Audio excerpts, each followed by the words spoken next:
Welcome back. Madam Sunita Williams. She landed after 286 days. In fact, it was a splashdown landing near the Gulf of Mexico at March 18, 2025, at approximately 5:57 p.m. EST. This entire event was live-streamed globally. The whole world applauded. Immediately, she was taken to Houston, to the Johnson Space Center. That's the closest. But in her entire story, the climax is as important as in any movie. If you have even the slightest doubt, this video will help you.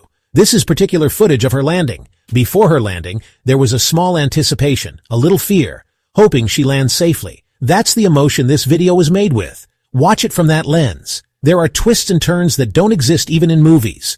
Sunita Williams is all about the human spirit, and this video is a celebration of that. Now rewind. Just imagine once. When we go on a small tour with our office colleagues, or even if it's school or college, to a holiday destination for a week, we think 10 times before going, right?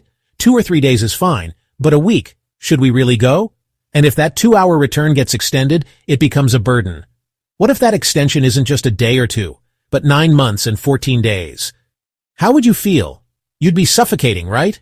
And this isn't on Earth. It's in space, where gravity works differently. There are no people to talk to. With each passing day, your bone density reduces. On top of that, there's no clarity on when exactly you'll return. Just imagining it is terrifying, right? But this actually happened. Sunita Williams and Butch Wilmore, 2 astronauts, as I shoot this video, they're still in space. By the time you're watching this, they might have returned. You hear various news reports about this Indian origin woman, Sunita Williams, but you may not get the story in chronological order. They went to the ISS on June 5, 2024. The whole world had their fingers crossed. And by the way, there are no small players in this story. From NASA, the space organization, to SpaceX and Boeing. You know SpaceX, right? It's Elon Musk's company. Today, the Dragon capsule from his company is bringing back Sunita Williams. You must have heard the name Boeing. Most of the civilian aircraft we use every day come from Boeing. So where did the mistake happen? Why did they go there? Where did they get stuck? How did they survive these 9 months? How are they being brought back? And yes, even American politics got involved. Donald Trump is making serious allegations. But Biden was embarrassed by what happened and he said, "Leave him up there. We love you, and we're coming up to get you. You shouldn't have been up there so long." The most incompetent president in our history has allowed that to happen to you. We'll talk about that too. Kids to adults, everyone is watching these videos, so I'm going to explain this complex aerospace issue in a way that's understandable to all. I'll make a 10 to 15 minute video and present it to you. Not just this issue. Every local, national, and international issue happening around us will come to you through a daily video from my side. If you don't want to miss that, just click the subscribe button below. Subscribed? Done. Done. Now I'll tell you the sequence of events. NASA is a government organization, one of the leading organizations in the world related to space travel. Since 1969, they've been sending astronauts into space, studying the conditions there, conducting scientific experiments, repairing space stations, observing Earth from space. They have all kinds of work. So they need to send people constantly. But how many tasks can a government handle alone? Due to being overloaded, there's the ISS that orbits the Earth, the International Space Station. It's not just one country's initiative. Many countries in the world collaborated to build it. 5 major organizations run it. NASA from the USA, Roscosmos from Russia, ESA from Europe, JAXA from Japan, and CSA from Canada. These powerful forces of the world joined hands to establish this space station in 1998. Whenever astronauts leave Earth, they stay there. From there, they carry out all their work, studying, repairing, and other tasks. But in 2014, as I mentioned earlier, NASA decided, why should we handle all this ourselves? Let's outsource. They started entertaining private companies, giving them money to develop spacecrafts. Basically, think of them like vehicles. Just like how there are buses between one place town to other, these vehicles shuttle between Earth and the International Space Station. To build these buses, NASA said we need 2 companies. One was Elon Musk. His company is SpaceX. You must have heard a lot about it. He's someone who strongly wants to send people to Mars and conquer space. With that mindset, his company SpaceX and Boeing were both funded heavily. NASA told them, make our buses ready by any means, bring our astronauts back and forth. I'm explaining in very simple language so that everyone, especially kids, can understand. Musk was given around $25 to $26 billion. Boeing was given between $4 and $4.5 billion. That means almost double the amount given to Elon Musk was given to Boeing. Elon Musk's spacecraft is called the Dragon capsule, while Boeing has developed its own spacecraft called the Starliner. Elon's project was ready by 2020 itself. It started sending and returning cargo like food supplies and oxygen. That version is called the Cargo Dragon. When astronauts are on board, it's called the Crew Dragon. Elon works with perfection, and since he has no shortage of money, he executed it powerfully. But Boeing took its time and kept reworking things. In 2024, they said, "We've prepared one. This Starliner will be perfectly ready. Please try it once." Even NASA was a bit hesitant, saying, "These guys took a lot of time and did several reworks." So instead of sending fresh astronauts, they decided to send very experienced ones. That's how they brought in Sunita Williams, who is of Indian origin. Her father is from Gujarat, her mother is European, but she was born in America. She is an American citizen. In fact, she is the second woman of Indian origin to travel to space. The first Indian origin woman was Kalpana Chawla, who went to space in 2003. Unfortunately, she passed away during that mission along with 6 others. We'll talk about her too. But Sunita Williams became an astronaut in 1998. At one point, she held the world record for the most number of spacewalks in cumulative spacetime for a female astronaut. That was not just any record. It was the highest in the world for a woman, though later others have broken it.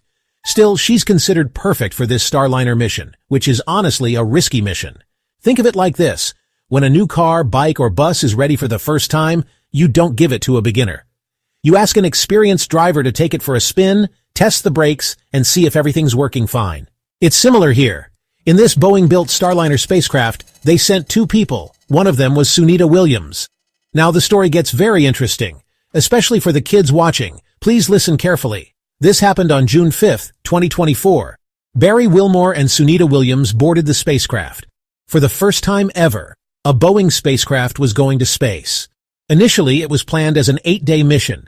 They would travel to the International Space Station, ISS, stay there for 8 days, and return. But what happened was this. The return spacecraft, Starliner, developed a helium leak. There was a thruster malfunction. To explain it simply, there was a gas leak which caused the spacecraft to break down, so they couldn't risk coming back in it. Sure, they could have taken the risk and tried returning, but remember what happened in 2003? Kalpana Chawla, along with 6 others, went on a space expedition in the Space Shuttle Columbia, STS-107. There, the external fuel tank had a minor foam insulation issue. They thought, "It's minor. We'll fix it once we return." So they went ahead and gave the green signal to return. But during re-entry, the shuttle couldn't withstand the heat and exploded in seconds. The spacecraft tore open and superheated air rushed inside. We're talking temperatures of several hundred degrees. We can't even tolerate 30 or 40 degrees Celsius. The whole world called it NASA's carelessness. NASA didn't want to face such criticism again. So for the Starliner, they said, "It's not working properly. Fix it. Until it's completely set, you are not coming back."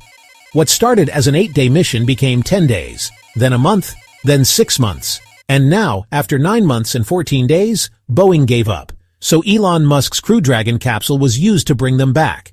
Now you might have a doubt. Why did it take 9 months? Couldn't they just send another capsule? No, this isn't a bus doing 4 trips a day. This is a spacecraft. To go to the ISS, you need 8 to 9 months of planning. During that time, every part on Earth is checked repeatedly, and only then is the go-ahead given. So they had to wait. Also, waiting doesn't mean sitting in a hotel room. Let me give you some examples. There's no regular water there. Whatever they urinate is filtered and recycled into drinking water. That's the kind of technology used in the ISS. So every day, the water they drink is their own recycled urine. It's a complete recycling process. Also, without gravity, the body reacts strangely. Here on Earth, we have gravity. Our bone density, blood thickness, everything is maintained because of gravity. But remove gravity, and the body shrinks. Just look at Sunita Williams now, and you'll understand. To stay healthy, she has to work out for 2 to 3 hours a day. She has to run. There are toilets there, but they use suction technology. They can't use flushing systems because there's no gravity. If the toilet breaks, they have to wear adult diapers. You get what I'm saying, right? The Dragon cargo capsule brought them food, but that doesn't go every day either. So they eat dehydrated food. It lasts for months. And honestly, if they were able to eat so comfortably for all these months, it's thanks to Elon Musk. Even the shower doesn't have running water. So how do they bathe in space? They use wet wipes. Basically, wiping themselves down with moist cloths is their version of a bath. They just wipe down and go to sleep. Why? Because when you lie down, it doesn't feel the same in space. There's no real sensation of lying down. It's better to just stick to the wall and sleep there. And if any repair work comes up during that time, they need to be ready to do it then and there. That's what NASA trains them for. Even during a spacewalk, if you take a single wrong step, you can drift permanently into darkness. All this while maintaining your sanity, seeing Earth right in front of your eyes. Yes, they get to do video calls with their families. But the family isn't physically in front of them, right? That takes immense emotional strength. She's 62 years old, and she's came back to Earth. And the scheduled time is evening 5:57 p.m. EST. That's the time she will touch down on Earth. Even the International Space Station, these might be the last travelers to use it. Within the next 4 or 5 years, it's going to be demolished. The debris will be dropped into the ocean. Why? Because it's too old, nearly 30 years. You might ask, can't we just leave it up there? Why break it down? But who's going to spend money on maintaining something that old? If it stays there, it could crash and cause problems. Now, new commercial space stations are coming up. In the future, even regular civilians will be able to go to space. For that to happen, the old has to make way for the new. In 2028, a private space station called Axiom is coming, the first ever. After that, Blue Origin is planning space hotels, research labs, and factories in Earth's orbit. There's even something called the Lunar Gateway, which will orbit around the moon. We're just beginning our steps into civilian space exploration. Let's see how far it goes. But no matter what, where we are today in human progress, it's all because of the human willpower. Today, if Sunita Williams could spend 9 months in space without losing her spirit, staying hopeful and cheerful, it's because she has that inner strength, that willpower. Earlier, we spoke about how even basic bathing facilities aren't available. They use wet wipes. It's only during such moments that we realize how lucky we are to be on Earth. To be able to take a proper bath is a luxury. To wash your hair, that's ultra luxury. I strongly believe that the topmost superpower of humans is our willpower. No matter what field, space research, politics, education, tech, you name it, fix your goal, work hard. Even you, whoever's watching, aim to go to the top of your career. Don't settle halfway and say, let's just play around.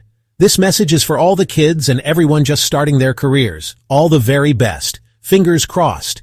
I didn't use too many scientific terms in this video. I kept it simple so everyone can understand. If you feel like adding anything, write it in the comments below. And if anyone around you has doubts about what Sunita Williams was doing in space for 8 months, share this video with them. I've covered everything from top to bottom. And if you've watched this video till here, it means you're genuinely finding value in my videos. All this love you're showing, this watch time, this retention, it makes me feel responsible to never miss a day, to show up with a video for you, to add value to your lives. I put my heart into it because you are my inspiration. So if you're new and you've made it till here, definitely hit that subscribe button below. Already subscribed? Great! And I'll see you again tomorrow. Let's all grow together. Let's all rise together. Rise above ignorance. Rise above complacency. Rise above hate.